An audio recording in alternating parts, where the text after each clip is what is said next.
On today's Locked On Predators, one of Smashville's favorite citizens calls it a career. We'll take a look back at PK Subban's best moments as a Nashville Predator. Plus, a big day for the current Preds. Training camp opens up today. We'll have lots of coverage on that throughout the next week or so. But today, we'll start you off with the one thing each of us are most excited about seeing at this year's training camp. That's coming up today on the Locked On Predators podcast. You're Locked On Predators, your daily podcast on the Nashville Predators. Part of the Locked On Podcast Network, your team every day.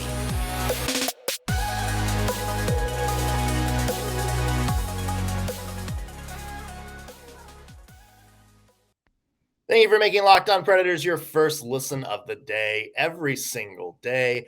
I'm Nick Morgan. I'm a writer and editor at ontheforecheck.com, and I have a partner in crime. You do. I am Ann Kimmel. I'm a writer and editor at InsideThePreds.com. Well, Ann, wish we could start off with better stuff, but instead, I feel like we would be remiss if we did not pay a toast to our dear friend, Mr. Pernell Carl Subban. Cheers to a great career for number 76. That's right.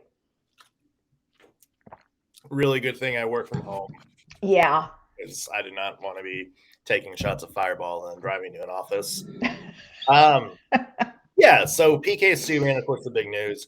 Calling it a career very suddenly at only the age of 33 years old, but it seems like he should be a lot older than that just because of how long he's been in the league. Mm-hmm. He put the news out on Instagram yesterday, and didn't really give a big reason why, but a very, very sweet, emotional post. Shouted out the everybody in the Nashville Predators organization, of course, as well as the Canadians and Devils as well. And maybe a pretty good case of somebody whose injuries cut down their prime a little bit. Yeah, I would agree. I think PK Subban, I think his mind and his spunk and his spirit have a lot more hockey left in him, but I agree with you. I think maybe it's just not worth it for, physically for him to continue, but it is heartbreaking. It is hard. Like, this was a tough one for me. Because here's what's real. This is what's real, friends. And I know a lot of people have big feelings about PK Subban on ice and, this, that, and the other thing. PK Subban makes the NHL better. Just point blank, that's the truth. He makes the NHL better. And so it's a loss as far as on ice. You're not going to get to see him play anymore and, that kind of thing. But just the league is not as good this morning because PK Subban's not in it. And it just, I'm telling you, I feel a little verklempt about this. It's a tough one. Yeah. We're in an era where it's like hockey players are trained almost not to have personality or at least show it in post-game interviews and stuff. It's like, yeah, puck's in deep and, we just got to do one period at a time and entering this game 0-0. And, that's it's just so good. Yeah. But it's just, they're fun to watch on the ice, but it feels like some of that just, takes away, the personality, and you feel like you don't really get to know a player. And, you think it's like PK Subban almost was like the last of that era where it's like all these like players that had larger than life personalities, but could also bring it on the ice. You think back to like the days of Brett Hull and Brendan and and Paul Correa and all these kind of guys that it's like, they were like good in the ice, but you get them in interviews and there's just so much color and so much insight, and it's just like such a vibrant people like PK Subban just aren't in the league a bunch anymore. And it's sad, really, because PK Subban was a fun player, just watching him in the ice, like the skill he played with, the physicality he played with. He was great in the ice, but it was like one of those players that whenever he was on the ice, whether he was on defense, whether he was offense or transition, pushing the play, it was just like whenever he was on the ice, he was the guy out of the 12 players on the ice whose eyes you watch the entire. Yes. Like he was like Yes. the one person whose shift you would just watch. Like you would just watch him. You would just watch what he does, where he goes, because you knew it's like when he gets the puck, it's like the little bit of like the little bit of electricity up a little bit. Fans kind of lean forward in their seats a little bit. And there's just, I mean, there's players that are kind of like that, but you know, I'm struggling to find like the best way to put this, but there's players that are like that, but not in the way like PK Subban was. Yes. Yeah, I was having a conversation yesterday about this exact same thing, talking about just in general how, like you said, hockey players, when the media engages with them, when the public engages with them, they're not, there's something about the culture of hockey that kind of encourages them to be very reserved and to be very just kind of, I mean, I don't want to say boring, but very, just kind of, they stay in a very narrow lane in hockey. Hockey is a very narrow lane. And of course, some of that is because a lot of the players in the NHL, English is a second language. Totally understand that. They may not be as comfortable. But there are some players where you're just like, show me a little bit of who you are. And PK Subban, you never had to ask that. And I loved that about him because he was so interesting. He makes hockey interesting. People who were not into the sport of hockey, people who had that old perception of hockey's just a bunch of guys with no teeth punching each other on the ice and sometimes scoring goals. PK Subban could break through any of that sort of stereotypical junk that keeps people from this sport, because that man is just so engaging on and off the ice. And I agree with you. When PK Subban was on the ice, you literally were like, oh, what's going to happen? Because you never knew. And the other thing I love about him is he never took himself or the sport too seriously. Like there are sometimes you look at some athletes and, I can think of one in the NFL right off the top of my head who I'm like, wow, your worldview might not be dead on. Like you may be excellent at this little, this one area in your life of this sport, but you don't get how big life is and how sport fits into a bigger picture. And PK never lost sight of where sports fits into the bigger picture in his life or just kind of in the world. And so he just had this refreshing off-ice personality, engaging, but he also just had this really great perspective where he didn't take everything so seriously, and he just didn't over invest in kind of the wrong things being a professional athlete. So I'm telling you, honestly, I feel weepy. Yeah, please don't cry. I'm going to try really hard not to. I don't know how I handle that from the other side of this double box. Yeah, it wouldn't be pretty. Would just keep talking. Here's Fireball. But no, to your credit, like is what PK Subban is. And we can point to, all the stuff he did with the children's hospitals, both here and in Montreal. You can talk about the program he did with the Metro Nashville PD here. Yes. Trying to pair, lower income families, especially families of color, with, Metro police officers to try to, start that conversation. And it just seemed like he was a guy who always used his status as an athlete to, give back to the community, to try to better the community. And I don't understand why a lot of people didn't necessarily like that.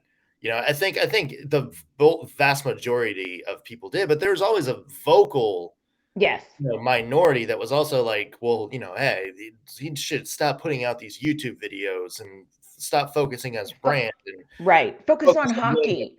Win the Stanley Cup. And, it's really sad that his last game at Bridgestone Arena, a lot of people were booing whenever he touched the puck. Oh, I can't even. Still one of the absolute dumbest moments in Bridgestone Arena history, and I'll stand by that. But he was somebody that always used his platform to try to elevate the community that he was playing in, and that was a very big thing for him. And there's certainly a lot of hockey players that do that, that have their own foundation and stuff like that. True. But it's just it's very rare that you see a person, not just an athlete, but a person who is able to kind of do things, his purpose for playing kind of transcends his own personal interests. Yes. That's refreshing, and that's why PK Subban's always going to be one of my absolute favorite players. Come on. More on PK Subban in just a little bit, including some of our favorite moments of his as a Nashville Predator. We also have training camp to talk about. Preds training camp opens today. We'll give you a couple of things we want to watch out for. But first, want to mention today's show brought to you by our friends at BetOnline. BetOnline.net is your number one source for all of your pro and college football betting needs and all of the sports info this season.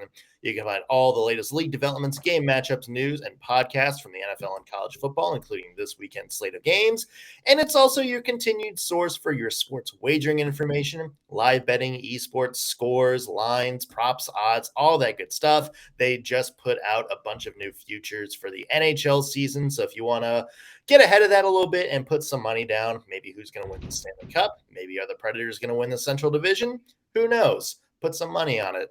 BetOnline is also the fastest and easiest way to check in on all of your favorite sports scores and events, everything from MLB, MMA, boxing, golf, soccer, whatever. Head to the website today or use your mobile device to learn more about the trends in action. BetOnline, where the game starts. All right, Ann, favorite PK Subban moment?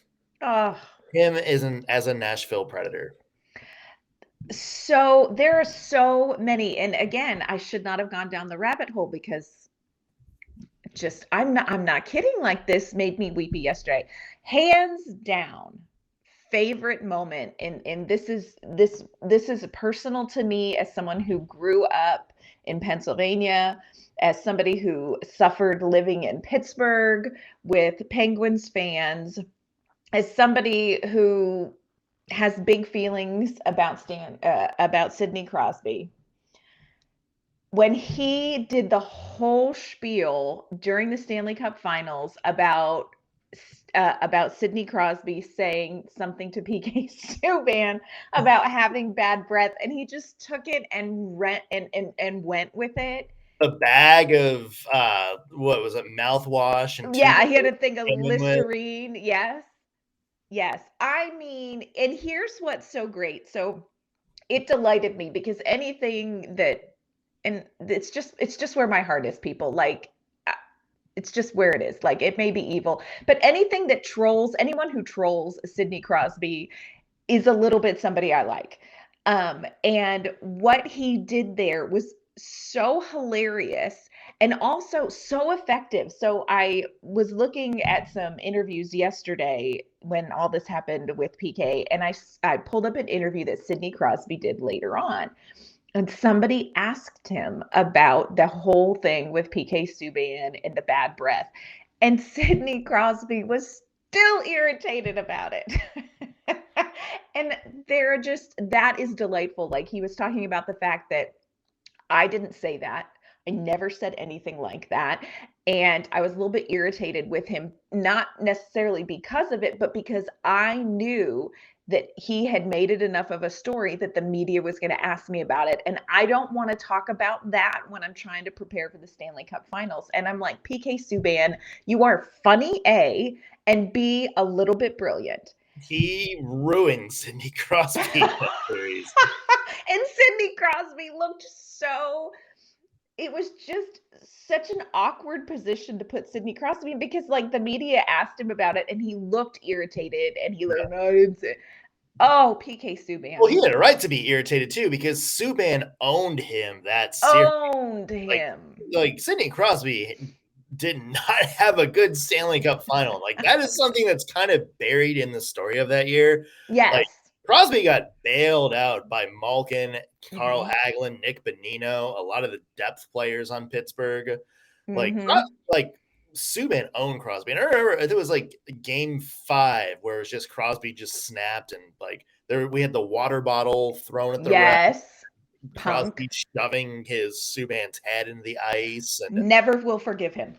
yeah, and well, he should have been suspended or should have Dead been to me. penalized, but it's Sidney Crosby, Yeah. so that wasn't going to happen. But yeah, Dead like to me. Crosby got owned by Subban, like, and Ekholm too. Like, let's not forget Oh, Matthias yeah. Ekholm was rolling that. But Yep. they like PK Subban lost the Stanley Cup Finals, but he won that battle with Sidney Yes, Crosby. he Uh, did. So, yeah, that was amazing. What about you? What's your favorite PK memory in Nashville? I hate to be cliche, Mhm. but I go back to his first game as a Nashville Predator, and Yes. that was against the Chicago Blackhawks. And that was like, remember when I said like everybody, whenever he touches the puck, always kind Mhm. of there's that little extra electricity. There's everybody kind of gets on the edge of the seat, and you could feel that for like the entire first period. And everybody's like, "Oh, it's gonna come! Like here it goes!" And he gets that puck on the power play, and you could tell like the Preds were trying to get him the puck, and so like all Mhm. the fans were just like looking at a reason to celebrate. He winds up, fires that puck past Corey Crawford. That place goes Nuts. one, and we've just talked about some great moments in Nashville Predators history at Bridgestone Arena. One of the loudest moments I think I've ever experienced at Bridgestone was Mhm. that goal, the first goal of the season. Like, Predators fans were looking for like a reason to just go wild and celebrate PK. Yep. That was that moment. Like that Mhm. moment right there. And of course the celebration does the Oh, does the one knee and the Archer blow from yes. half ice, turns around and gets the celebration. It's just like that whole thing was like fantastic. Yeah. Also, his intro video to the team, him wandering around Lower Broadway performing at Tootsie's. And I'm Yes. maybe the biggest like hitch in my giddy up, to take your term, Anne. Mhm. We never got a PK Subban, Matt Duchene country music duo. Can you imagine how incredible? Like, I would pay so much money for that ticket. Oh, number one ticket in town. 100%. Like, eat your heart out, Luke Combs. Everybody's over at the Duchesne Subban concert. Yeah, Duchene Subban line. Oh, come on. Would that not be amazing? Yeah. Yeah, And you know what's so incredible? When you're talking about like PK's first goal and just the way Bridgestone erupted, is that he really came here at such a high cost to the fan base. yeah, You know what I mean? And for the fans to be that excited and invested in him after, it cost them Shea Weber. yeah. For PK to be able to come in and win over a fan base that lost somebody as beloved as Weber, to get PK Subban just tells you how he is a special, special player. He is a special person. Like, come on, who does not love him? I saw a video yesterday. Again, deep dive into PK Subban, y'all. It's beautiful and emotional. He did a tour around Nashville of eating different foods. Went to Loveless Cafe and had the biscuits and stuff. Well, he went to Hattie B's and had hot chicken. And he's like, "Oh, I'm going to be fine." And he tried the Shut the Cluck Up chicken, and he ended up having to like take his sweater off and go outside, and he's like, just stop recording, because he just could not handle it. It was just, he was always up for an adventure like that, always up for an adventure like that around Nashville. Like, he was so invested in the community, and I just think he should move back here. Yeah. I mean, he's going to be on TV soon. I can't wait. Yeah, he's definitely ESPN or Turner, one of those major networks. They've got to have him. 100%. Yeah. So he may be on TV, and heck, Nick, wouldn't it be amazing if he was on TV and he was talking about how amazing the Nashville Predators were next season? Like, can you imagine how great that moment would be? We're going to talk about what we are hoping to see at training camp that will lead PK Subban to on air talk about how amazing this group is in Nashville this season. But first, want to thank you for making Locked On Predators your first listen every day. Like Nick said, we are going to be covering training camp opens today on ice starting tomorrow. So we're going to bring you all of the news from Centennial Sportsplex and from the team on what they're seeing, what they're hoping for this upcoming season. If you still want to know more about what's going on with all the other teams in the NHL, make Locked On NHL your second listen of the day. Locked On experts from across the league give you a daily 30-minute podcast on everything NHL, and they do it all year long. You can stay up to date on everything in the hockey world. Check out Locked On NHL, your daily 30-minute NHL podcast. All right, Ann. So big moment for the Nashville Predators today. Training camp is here. We finally get to see the big Preds back on the ice. We've been talking about the baby Preds for the past week or so during the rookie showcase, but here we go. Like the actual NHL Preds on the ice. They have media day today. They'll be hitting the ice later this week. First preseason game coming up on Monday. Hockey's back, Ann. Yay! Hockey is back. So excited. Yes. All right. So obviously there's a lot of intriguing storylines heading into camp this year. And don't you worry, we have shows 5 days a week. So we'll be diving into each one a little bit more. That's right. But what's the one thing, like do you think is the one encompassing storyline that you're going to be watching in training camp? Yeah, you know what, we were talking about this episode ahead of recording, and I was like, wow, I have to come up with one storyline because there really are so many little subplots happening with the Nashville Predators this offseason and going into the season and kind of the questions. If I'm looking for something very specific, probably the biggest storyline that I'm going to be keeping my eye on is who is going to make it into the top 6 and play on that second line. Like what are they going to do there? Like they have Nino Niederreiter, but there's so many questions about it. Like, has Phil Tomasino done enough? And is he ready to play that many minutes? Is he ready to kind of elevate his game to hop up to maybe that second line? Is there anything Eeli Tolvanen can do? Is there any gift he could give to John Hines to get back in his good graces after last season? Nice fruit basket. Yes. Like, is there a fruit basket big enough for John Hines to give Eeli Tolvanen another chance with top 6 minutes? Heaven forbid, but what if they decide to break up the herd line and you put Tanner Jeannot on a line with Nino Niederreiter and Ryan Johansson? You have like the line of mass destruction. Like, what are they going to do? Every one of those moves has really interesting implications somewhere else. And so for me, I'm like, what you going to do there, John Hines? I cannot wait to find out what they do with the second line. Yeah, there's got to be a ripple effect one way or another. I would say the only line you can't really touch is that first line. Right. Oh, come on. Why would you do that? Yeah. At this point. They're the hocus pocus of hockey. Like, you just don't mess with that. Yeah. But that's kind of my thing to watch. My big thing to watch during training camp, Ann, is those three. Mikael Granlund, Matt Duchene, Philip Forsberg. How can taking another okay, let's okay. Oh, you talked about 3 of my faves, so we're just gonna drink. Yeah. Again, glad I do not have to drive anywhere today. Me neither. But that's, to me, ooh, that hit hard. That's I'm glad we only have a few minutes left in this. Yeah, we're gonna wrap it up. Yeah. To me, going back to the first line, that is going to determine the success of the Nashville Predators this year.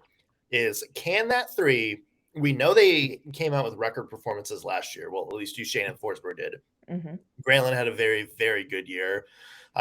Near record-setting assists. In fact, it would have broken the record had it not been for Roman Josi getting 76 or whatever it wound up being. Right. But those three need to play at the same level they played at last year. Yeah. No, I know a lot of people are saying it's, well, maybe if that second line steps up, it won't put as much of a burden, on that top line. And that is definitely true. But if the Predators want to start being an elite team, if they want to be like that team that's up there, pushing the Avalanche a little bit, then they need to have a first line that is capable of multiple people scoring 80+ points a year. And ideally, now that Forsberg's got that big year, you want to see him step up even further. Like you want to see him maybe flirt with 90 or 100. And hey, remember that his scoring rates, he missed a bunch of time last year due to injury. He could have been a 90-point player last year. Do you maybe see him flirt with 100 points, or maybe you see him flirt with 50 goals this year? That Forsberg's key because you need him to take the next step because he's the guy you're paying. He's also the youngest of that group. So he's the one that's kind of more like just starting his prime right now. For Duchesne and Granlund, you just kind of want to see them play at that same level they did last year. You want them to stay healthy. You don't want to see them take a major step back. And so, that's why I said, I think it's imperative that you keep those three together on the line so they can continue that chemistry and they're not, wasting a few weeks of the season trying to figure out like, oh, Niederreiter's, I've been tasked with getting him going. How does he play? Let Ryan Johansson, kind of be the guy that figures that out. You need that trio to play as well, if not better than they did last year for the Preds to even be, I think, in the conversation of being a contender this year. So that's what I'm watching for these first little bit. Like, how are they together? Are they even together? Like, is that the line that Hines is going to go with, or is he going to look at spreading the wealth a little bit? I want to see early chemistry from them. I want to see it look like they're adults playing against peewee kids when they're on the ice in some of these scrimmages. I want to see them go out. I'd assume they're probably going to play like 10 minutes or so in each preseason game. I want to see that be the best 10 minutes of Nashville Predators hockey. That to me is the storyline that is going to determine most, if not all, of the Predators' success in the NHL this year. I love that thought. It's a lot of pressure. Like, it was funny. I was thinking about this the other day, and it's one thing to have these amazing record-setting years that Forsberg and Duchesne had. And again, Mikael Granlund, such a key to their success as well. But to go ahead and repeat it, like, you have to do the work. Like, you don't get to that level by just coasting on your talent. And, we've talked about this before. Matt Duchesne was a man possessed at last season's training camp. I mean, from the second that man's skates hit the ice, it was like, okay, like somebody's in a different place, So I think it'll be interesting to watch them not only together, but just to watch them individually. Like, what part of your game are you going to elevate? Like, you're playing at such a high level. What part of your game are you going to take to the next level? And, that's not an easy task when you've come off of this career year. But I agree with you. If the Predators are going to be successful, that trio have to be as good or better than they were last season. It's a big ask, but they did it once. Let's see if they can do it again. So I think they're going to be really interesting to watch. Yeah, I am definitely looking forward to seeing what they can do this year. And again, as we mentioned, there are a lot of subplots in camp. There are. Some of which, we talked about our biggest ones, but there's a lot of other ones that may determine the direction the Preds go in this year. Obviously, we didn't get to all of them today, but fear not. As we are back to 5 shows a week, we'll be 5 shows a week from here until the rest of the NHL season. We've got you covered. We will break down all of the camp storylines in depth. We'll talk about some things we like, things we didn't like. That is all coming up for the next couple of weeks here on the Locked On Predators podcast. And of course, we will be counting down till the start of the NHL regular season. with plenty of great content. Until then, Fireball. yeah, Fireball. Fireball. Hey, Anne, where can the people find your work? You can find my work online at InsideThePreds.com. You can find me on Twitter at ANK_Mama on Ice. I'm Nick Morgan. You can find me at ontheforecheck.com. You can also follow me on Twitter at _NSMorgan. And while you're there, be sure to follow the podcast at LO_Predators. If you're watching this on YouTube, hit that subscribe button. You'll be the first to know when we have new shows out. And also leave a comment. Let us know what you're looking forward to at Preds Camp this year, or give us your best PK Subban moment. That's going to do it for us today on the Locked On Predators podcast. Thank you, as always, for making us your first listen of the day. We will be back tomorrow with a new episode. We'll see you then.